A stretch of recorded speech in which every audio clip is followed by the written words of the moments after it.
रात के ठीक 12 बज चुके थे। शहर की सड़कें सुनसान थीं। हवा में अजीब सी ठंडक घुली हुई थी। राघव तेज कदमों से चल रहा था। उसका चेहरा पसीने से भीगा हुआ था। आंखों में डर साफ दिखाई दे रहा था। राघव को लग रहा था कि कोई उसके पीछे है। वह बार बार पलट कर देख रहा था, लेकिन वहां कोई नहीं था। अचानक दीवार पर एक काली परछाई दिखाई दी, जबकि वहां कोई खड़ा नहीं था। राघव की सांस रुक गई। राघव एक पुरानी जर्जर इमारत के सामने खड़ा था। कभी यह अस्पताल हुआ करता था, अब यह मौत की तरह खामोश था। दरवाजा अपने आप चरमराकर खुल गया। अंदर गहरा अंधेरा था। हवा में सड़ांत फैली हुई थी। परछाई धीरे धीरे उसकी ओर बढ़ने लगी। राघव हिल भी नहीं पा रहा था। डर ने उसे जकड़ लिया। अचानक कान के पास एक आवाज आई, अब तुझे मौत का साया दिखेगा। राघव चीख पड़ा। राघव भागने लगा, लेकिन दरवाजा जोर से बंद हो गया। वह अंदर फंस चुका था। फाइल में लिखा था, तांत्रिक काल भैरव की मौत। उसकी बद्दुआ आज भी जिंदा थी।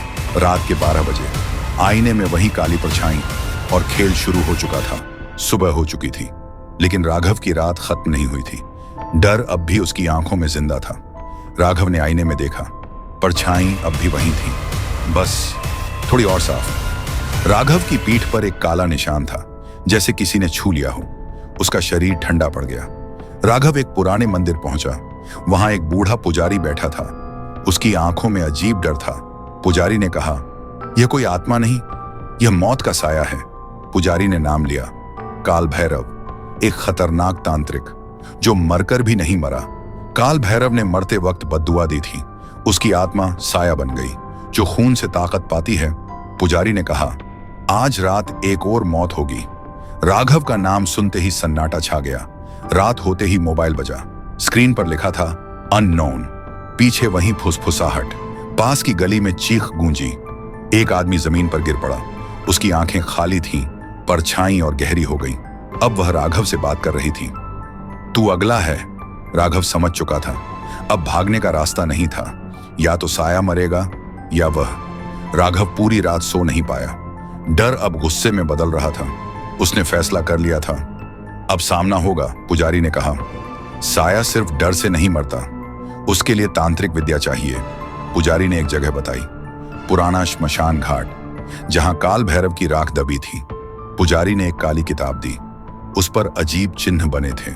उसे छूते ही हवा ठंडी हो गई। अगर मंत्र टूटा तो साया और ताकतवर हो जाएगा। राघव का दिल कांप उठा। अमावस की रात थी। श्मशान में सन्नाटा था। हवा भी जैसे सांस रोककर खड़ी थी। अचानक जमीन हिलने लगी। काली परछाई उठी और काल भैरव की आवाज गूंजी, मैं बदला हूं, मैं मौत हूं, और तू मेरी अगली बलि। राघव ने कांपते हाथों से मंत्र पढ़ा। हवा तेज हो गई। चारों तरफ चीखें गूंज उठी। मरी हुई आत्माएं बाहर आने लगीं। कोई रो रहा था, कोई हंस रहा था। काल भैरव चीखने लगा। उसका साया टूटने लगा।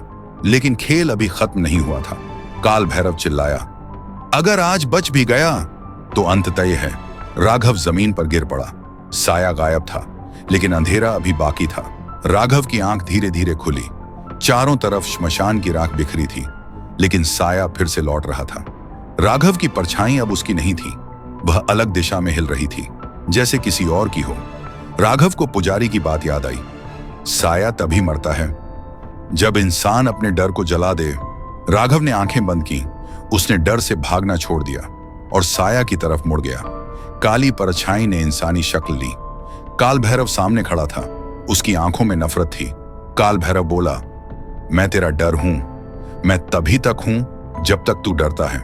राघव ने आखिरी मंत्र पढ़ा। यह मंत्र बलिदान मांगता था। डर का बलिदान। श्मशान की आग भड़क उठी। साया आग में जलने लगा। चीखें आसमान फाड़ने लगी। काल भैरव जमीन पर गिर पड़ा।